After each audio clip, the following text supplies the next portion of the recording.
বাংলাদেশে ব্যবসার অনেক সম্ভাবনা আছে, তাই বিশ্বের নানা দেশের ব্যবসায়ীদের বিনিয়োগের আহ্বান জানিয়েছেন প্রধান উপদেষ্টা ডক্টর ইউনূস।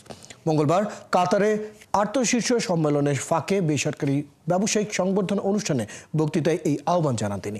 ডক্টর ইউনূস বলেন, নেপাল, ভুটান এবং বাংলাদেশের ঘনিষ্ঠ প্রতিবেশী ভারতের 7 রাজ্যের সমুদ্রে প্রবেশের সুযোগ নেই।